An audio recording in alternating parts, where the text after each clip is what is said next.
السلام علیکم ورحمۃ اللہ وبرکاتہ۔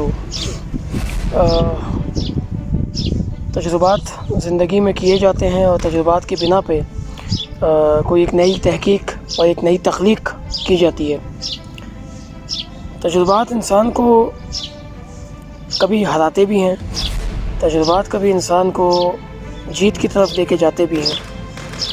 تو آج ہم ایک نئے ٹاپک کو ڈسکس کریں گے۔ ہر آدمی کا اپنا معیار ہے، ہر آدمی کی اپنی مینٹل اپروچ ہے، اور ہر آدمی کا اپنا تعلیمی اور ذہانت کا معیار ہے۔ تو اگر ہم اس کو مد نظر رکھتے ہوئے سوالات جوابات کریں تو ہمیں بڑی آسانی ہوگی ہر دفعہ۔ اور اگر ہم تعلیمی، انٹلیکچول، تمام دیگر جو ہم بات کریں گے تو مجھے ٹائم لگے گا۔ جتنی ذہانت انسان کے اندر پائی جاتی ہے، اس کا جو لیول ہے، اگر اس کو اگنور کر دیں گے اور بس اپنی بات کو آگے رکھیں گے تو میرے خیال سے جو کم عقل لوگ ہیں، جو کم علم لوگ ہیں، یا جو بہت زیادہ عقل رکھتے ہیں علم کم رکھتے ہیں، یا جو بہت زیادہ علم رکھتے ہیں عقل نہیں ہوتی، اور ان تمام چیزوں کے بعد ایک ایسی چیز ہے جو نہ ہو تو یہ دونوں چیزیں بیکار ہو جاتی ہیں، وہ ہے تحقیق۔ اس کو انگلش میں ریسرچ بھی کہتے ہیں۔ تو تمام دنیا میں کام ریسرچ اور تحقیق کے مطابق ہوتے آئے ہیں، ریسرچ کے بنا کچھ بھی نہیں ہوا۔ ہم جس معاشرے میں رہتے ہیں، مارشل آرٹ کی بات کر رہا ہوں میں فی الحال، تو اس کے اندر ہم یہ دیکھتے ہیں کہ لوگ چند ایک فنڈامنٹلس کو اپنی بیس بنا لیا ہے، اور اس بیس کے بہاف پر وہ اپنی پوری مارشل آرٹ کو سیکھتے ہیں، کرتے ہیں، سکھاتے ہیں، اور باقاعدہ کلبس چل رہے ہیں، فیڈریشنز چل رہی ہیں۔ اور وہ کیا ہے؟ پیسہ ارن کرنا، جیت کر میڈل، سرٹیفکیٹ ارن کرنا، ٹرافیز ارن کرنا، اور اس طرح سے ہم پوری مارشل آرٹ کو بیس کر دیتے ہیں وننگ اینڈ لوزنگ، ہار اور جیت کے اوپر۔ اور اگر آپ پرانے لیجنڈری ان ماسٹرز کا جن کا مارشل آرٹ بنانے میں بہت بڑا کردار رہا ہے، تو آپ یقین مانیں کہ ان کی اپنی سیز موجود ہیں، ان کی اپنی تحریر موجود ہے، جس میں سے صاف صاف کہا ہے کہ مارشل آرٹ، کراٹے، کنگ فو ہار اور جیت کے لیے نہیں ہے۔ پنساک سلات، مو تھائے، جوڈو، جوجٹسو، کنگ فو، تائی چی، جتنے بھی سٹائلز ہیں وہ کوئی بھی ہار جیت کے لیے نہیں بنا کبھی بھی۔ اگر ہار جیت کے لیے نہیں بنا تو پھر کس لیے بنا ہے، اس پر بات کرتے ہیں۔ تو مارشل آرٹ، اب یہ مارشل آرٹ کے اندر ہار جیت کیوں اور کیسے، کس لیے ایگزسٹ کرتی ہے، کیا ایگزسٹ کرتی بھی ہے یا نہیں، یہ سمجھنے کے لیے ہمیں مارشل آرٹ کو پیچھے جا کر تاریخ میں ڈھونڈنا ہوگا۔ اس ویڈیو میں اتنی تاریخ کی ڈیٹیل میں نہیں دے سکوں گا، البتہ یہ ضرور ہے کہ ہر زمانے میں مقابلہ کبھی ہوتا ہی نہیں تھا۔ مارشل آرٹ پہلے جس شکل میں تھی وہ مارشل آرٹ تیاری کا نام تھا۔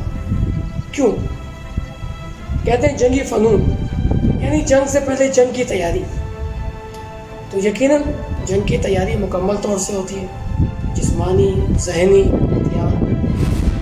جب یہ شکل مارشل آرٹ کی بنی تو یہ پریکٹس، اور پھر اس پریکٹس کے بنا پر ڈیمونسٹریشن تو ہو سکتی ہے، لیکن مقابلہ کر کر ایک دوسرے کو ہرا کر یہ ثابت کوئی نہیں کر سکتا کہ بہتر اور اچھا کون ہے، کیونکہ کوئی شخص کبھی کسی سیکنڈ ہار جاتا ہے کسی وجہ سے، کوئی کسی بائی لک جیت جاتا ہے۔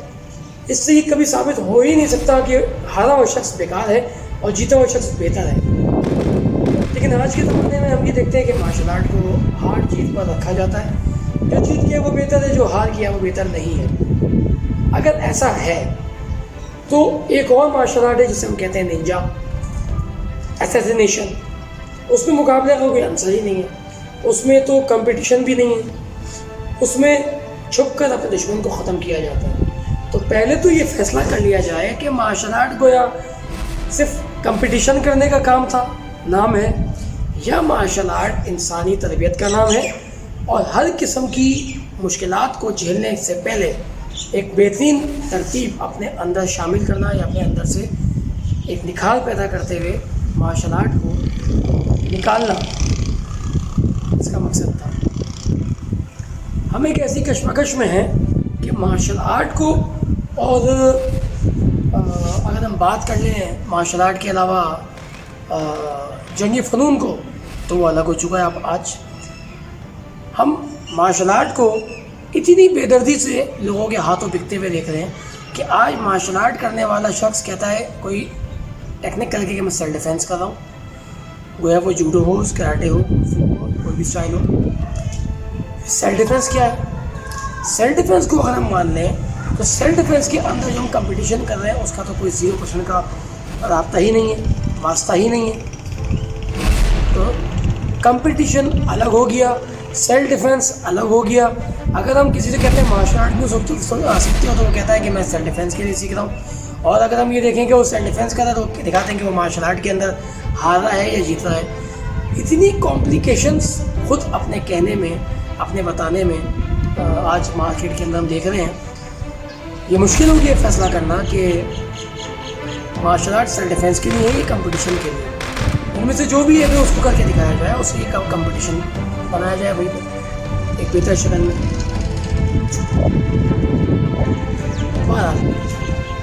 لہٰذا مارشل آرٹ کو اگر ہم دیکھتے ہیں تو وہ اپنی ساخت سے مختلف ہو چکا ہے. یہ مارشل آرٹ کی غلطی نہیں, یہ مارشل آرٹ کے سیکھنے سکھانے والے لوگوں کی غلطی ہے کہ وہ تعلیمی معیار کو بدلنے کی کوشش کر رہے ہیں, کیونکہ جتنا ان کو آتا ہے وہ کہتے ہیں یہی مارشل آرٹ ہے. اور بدنصیبی سے اور افسوس کے ساتھ کہنا پڑ رہا ہے کہ شاید آنے والی صدی مارشل آرٹ کی ایک نئی شکل ہوگی جس کو کہہ دیا جائے گا یہ جدت ہے. ٹھیک ہے, جو نئی جدت ہے وہ بیسکلی نئی مارشل آرٹ نہیں ہے. جو نئی جدت ہے وہ اسپورٹس سائنسز ہے. جو بھی بیوقوف اور جاہلوں کے پیروکار یہ سمجھتے ہیں اور کہتے ہیں کہ نئی جدت نئی مارشل آرٹ ہے تو ان کے پاس نیا کچھ بھی نہیں ہے.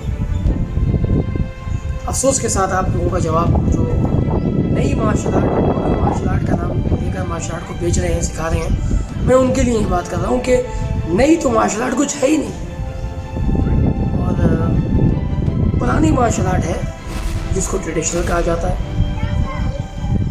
تو ٹریڈیشنل مارشل آرٹ ہے اور نیا اس کے اندر اسپورٹس سائنسز ہے, کیونکہ اسپورٹس سائنسز کی مدد سے بہت ساری چیزوں کو بہتر طریقے سے پیش کیا جا رہا ہے آج مارشل آرٹ کے اندر بھی, اسپورٹس کے اندر. لیکن وہ ایک نیڈ ہے, مارشل آرٹ نہیں ہو سکتی پوری کی پوری. ہم اپنے ٹاپک کی طرف دوبارہ آئیں گے اور اس کو بہتر کرنے کی کوشش کریں گے اپنے نیکسٹ ایپیسوڈ میں. Thank you so much.